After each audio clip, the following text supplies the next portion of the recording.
in the heart of China. Two worlds exist simultaneously, separated not by oceans or continents, but by time itself. One world pulses with the electric rhythm of the future, where glass towers scrape the sky and millions of people move like blood cells through the arteries of megacities. The other world breathes with the ancient cadence of seasons, where mist rises from rice terraces carved into hillsides 1,000 years ago. This is the story of modern China, a nation of 1.4 billion souls caught between yesterday and tomorrow. In just 4 decades, China has orchestrated the largest migration in human history. 800 million people, nearly 3 times the population of the United States, have moved from countryside to city, transforming not just their own lives, but the very DNA of civilization itself. But numbers alone cannot capture the magnitude of this transformation. To understand what China has become, we must journey between these two worlds, one racing toward a digital tomorrow, the other anchored in traditions older than most civilizations. The Great Awakening.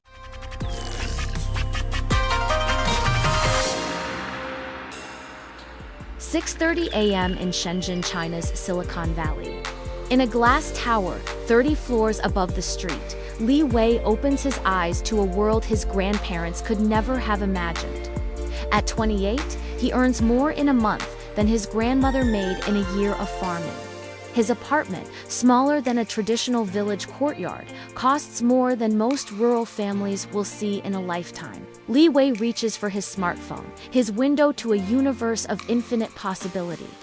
With a few taps, he can order breakfast from 3 continents away, summon a car that drives itself, or transfer money to his parents' village 2,000 kilometers distant. He has never held a farming tool, never planted a seed, never watched the sun set over fields he helped cultivate. Below ground, Li Wei joins the great river of humanity flowing through Shenzhen's veins. The metro system, built entirely in the last 20 years, now spans 400 kilometers longer than the distance between New York and Washington, D.C. Every 2 minutes, gleaming trains arrive with mathematical precision, carrying 8 million passengers daily through tunnels that didn't exist when Li Wei was born. But follow these same rails westward, beyond the city's glow, and you enter another China entirely. Here, 2,000 kilometers away in the mountains of Guizhou province, time moves differently. In Shaoshan village, home to 847 souls, Chunmei begins her day as countless generations before her have with the rooster's cry at dawn. At 52, she has never owned a credit card, never used an elevator, never seen the ocean. Her world extends as far as her feet can carry her, about 10 kilometers in any direction. Chunmei's hands tell the story of rural China. Weathered by 52 seasons of planting and harvesting, calloused by tools passed down through generations, they have never typed on a keyboard or swiped a touchscreen. Yet these hands feed families, preserve traditions, and maintain a connection to the earth that urban China has forgotten. The rhythm of two worlds.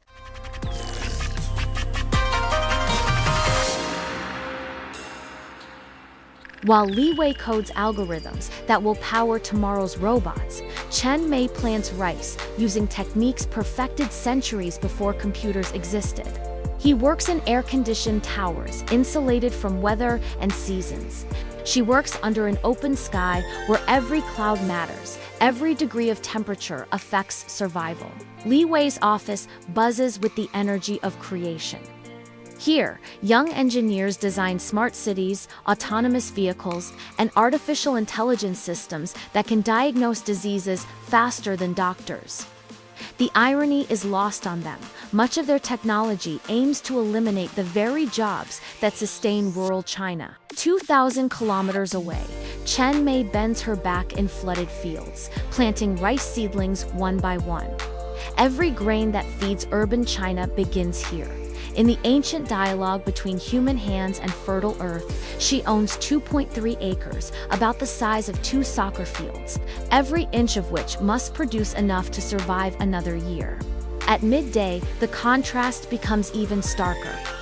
Li Wei chooses from dozens of restaurants: Japanese sushi, Italian pasta, American hamburgers, all delivered within minutes by an army of electric scooter drivers navigating with GPS precision.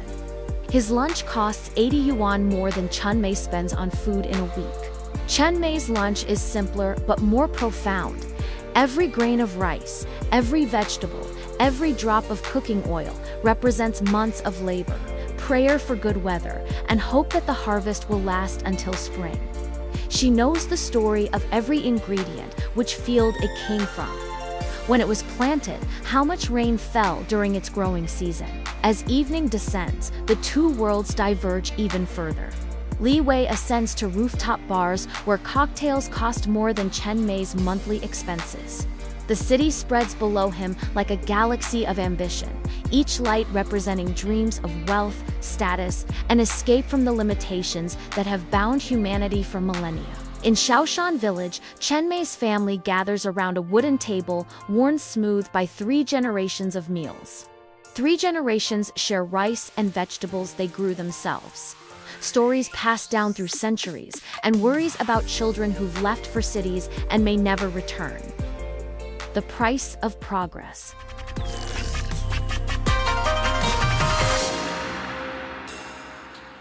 The speed of change in urban China defies comprehension. In Shenzhen, skyscrapers rise and fall like seasonal crops. Buildings are demolished and rebuilt, not because they're old, but because they're not new enough. The city reinvents itself constantly, consuming resources, energy, and human ambition at a pace that would have seemed impossible just decades ago. But this progress comes with hidden costs. Li Wei earns 180,000 yuan annually, a respectable middle-class salary. Yet a tiny apartment in Shenzhen costs 50 times his yearly income. He shares cramped quarters with roommates, dreams of owning property, and works 12-hour days in pursuit of a lifestyle that seems forever out of reach. The price isn't just financial. Li Wei hasn't seen his parents in 18 months. When they do connect by video call, the conversation is stilted, interrupted by poor rural internet, and haunted by a growing cultural chasm. His parents speak of weather and harvests. He speaks of algorithms and market valuations. They inhabit the same country, but increasingly different universes. Li Wei is part of the largest migration in human history. 280 million Chinese have left rural areas for cities. Nearly the entire population of the United States uprooted and transplanted. During Chinese New Year, they attempt to reverse this journey temporarily, creating the world's largest annual human movement as cities empty and villages briefly come alive with returning children. Chen Mei pays a different price. Her house, once home to 12 family members across 3 generations, now shelters only her and her aging husband. Empty rooms echo with the laughter of grandchildren who visit once a year, if she's fortunate. Her son sends money monthly, a gesture of duty that cannot replace his presence during planting season or his strength during harvest. The village primary school that once educated 60 children now teaches only 23. The bright ones leave for middle school in town and usually never return. The teacher, Mr. Wang, watches each graduating class disappear into the cities, carrying with them not just their potential, but the future of rural China itself. Across rural China, entire villages stand empty. Farmhouses built by hand from local stone and timber crumble back into the earth. Terraces carved from mountainsides over centuries grow wild with weeds. Ancient irrigation systems maintained by communal effort for generations fall into disrepair. The knowledge of how to live sustainably from the land, wisdom accumulated over millennia, disappears with each departing farmer. The digital divide.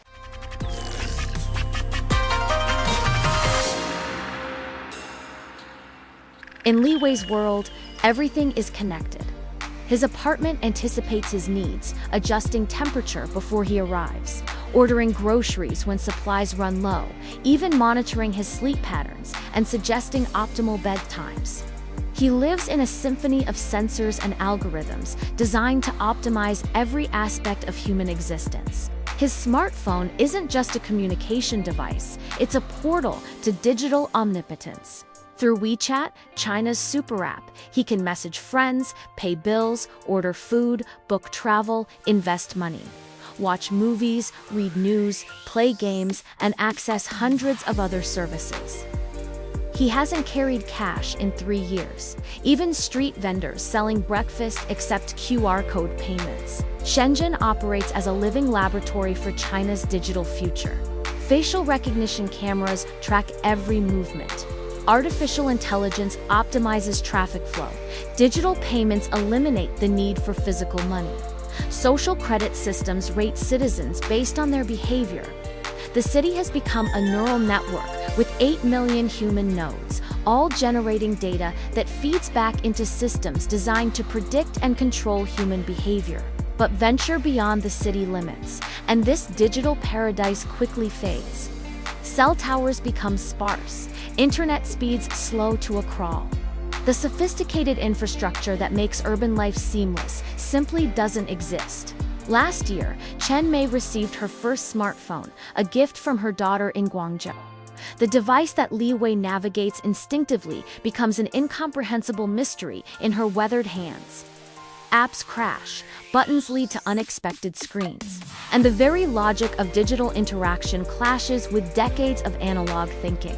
The government has installed cell towers and fiber optic cables throughout rural China, part of President Xi Jinping's initiative to modernize the countryside, but technology alone cannot bridge the gap between worlds. Chen Mei can video call her granddaughter, but the child speaks city dialect and discusses video games and anime characters that might as well be from another planet. The digital divide isn't just about access to technology, it's about fundamental ways of processing information. Li Wei multitasks across dozens of digital platforms simultaneously, his attention fractured but efficient. Chen Mei focuses deeply on single tasks, her concentration unbroken by notifications, her thoughts following the slower rhythms of natural time. Yet something remarkable is beginning to happen. China's high-speed rail network, the longest in the world, is physically shrinking the distance between these two worlds. What once required days of travel now takes hours. Li Wei can have breakfast in Shenzhen and dinner with his parents in rural Anhui province. More profound changes are reshaping rural China. New roads connect isolated villages to markets. Modern hospitals bring advanced medical care to areas that once relied on traditional medicine. Young teachers with urban educations return to rural schools, bringing new ideas and technologies. A new generation of rural entrepreneurs is emerging. Using smartphones and e-commerce platforms, farmers sell specialty products directly to urban consumers. Traditional crafts find new markets through social media. The internet, once seen as urban China's exclusive domain, becomes a bridge that allows rural communities to participate in the modern economy without abandoning their roots. Simultaneously, urban China is rediscovering values that rural areas never abandoned. City dwellers plant vegetables on rooftops, seek organic foods grown without industrial chemicals, and embrace meditation practices rooted in ancient Chinese philosophy. The sustainability that rural communities practiced from necessity becomes a lifestyle choice.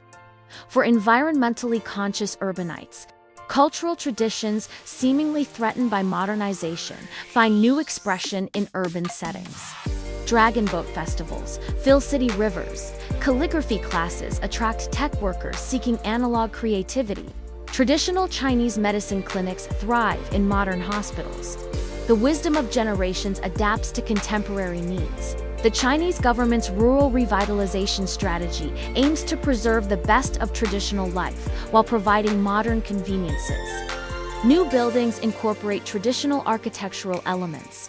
Modern utilities are installed without destroying historical character. The goal is ambitious, creating rural communities that combine ancient wisdom with contemporary comfort. The future of two extremes in one.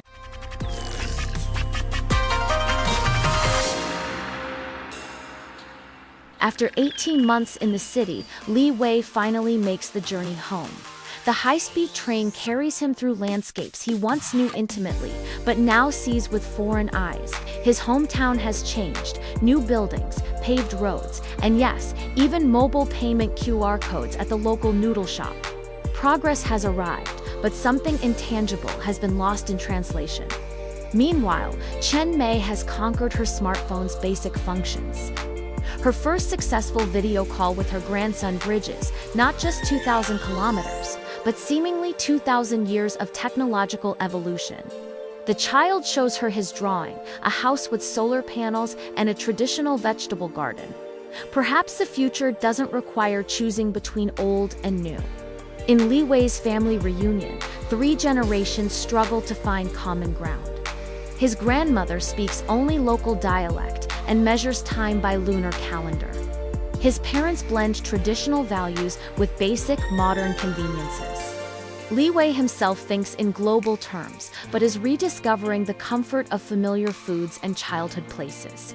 Each generation represents a different stage of China's transformation. China today contains all of human history simultaneously. Stone Age villages exist hours away from cities that preview humanity's digital future. Farmers using hand tools work fields visible from space stations. Ancient temples stand in the shadows of the world's tallest buildings. This isn't contradiction, it's the full spectrum of human experience compressed into one remarkable civilization. The generation now coming of age will determine whether these two Chinas remain separate worlds or learn to enrich each other. Urban children are growing up disconnected from nature, but fluent in technologies that can solve global challenges. Rural children are rooted in sustainable practices, but may lack the skills to participate in the digital economy. Yet signs of convergence multiply. Urban universities send students to learn sustainable farming. Rural artisans teach traditional crafts in city workshops. Technology companies develop apps specifically for agricultural use.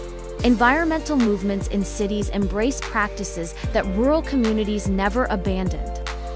The story of rural and urban China is ultimately about balance, not the static balance of stasis, but the dynamic balance of growth that honors the past while embracing the future.